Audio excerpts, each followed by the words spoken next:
Hey guys, so I'm in the downtown Calgary core in a beautiful mall with a lot of green space, fountains, and this mall is connected to all of Calgary through above ground lines, so you can spend even a day or two walking around all of these areas without your winter coat on in the winter. So that's a great thing, which I like about Calgary.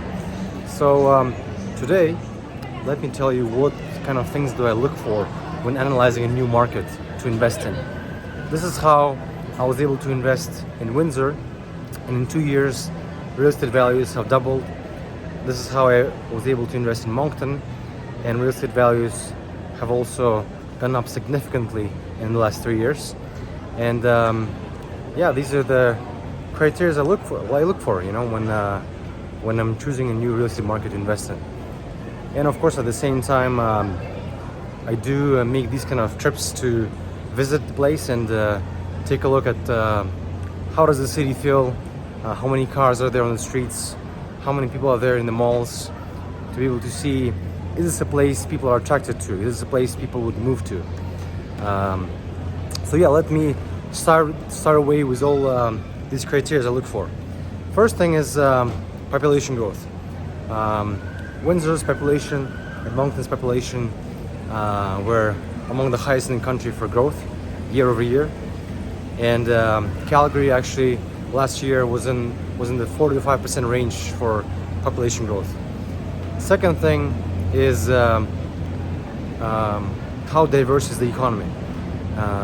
Moncton and Windsor, the economies were actually very diverse. There's a lot of different types of employers which provide jobs, and it's not leaning towards any single industry. And in Alberta, of course, it's an oil-based region. However, Calgary actually have been moving away quite a bit from the energy sector, and they have opened up a lot of doors for tech companies to start their businesses, as well as switching the oil and gas business to things like energy, renewable energy, and similar. So that's the second thing I look for. Third thing is that whether the real estate prices have been actually increasing in the last few years, because it shows that there is not enough supply and a lot of demand when real estate values are actually increasing. So that's what actually was happening in Calgary for the last 3 years, that the values have been increasing quite a lot. And another thing I look for is vacancy rates. So how long are the vacancy rates?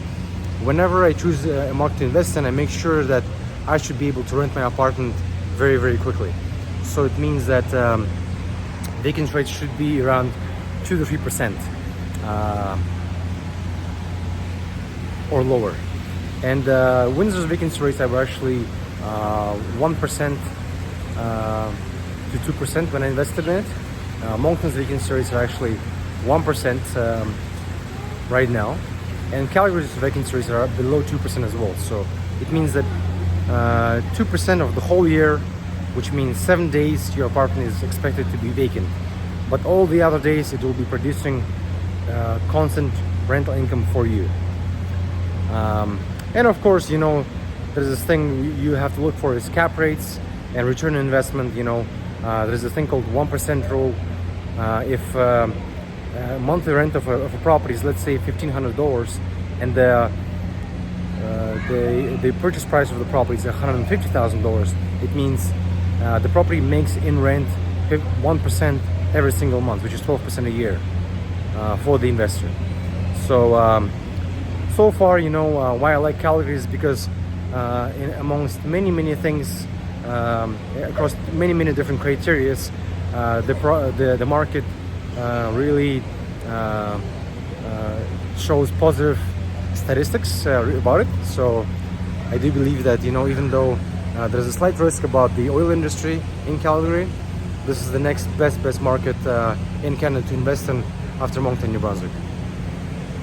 Thanks for tuning in, and let's connect in the near future. If you have any questions about real estate, about investing in real estate. If you want to get started, or if you already are an experienced investor looking for that next step in your career.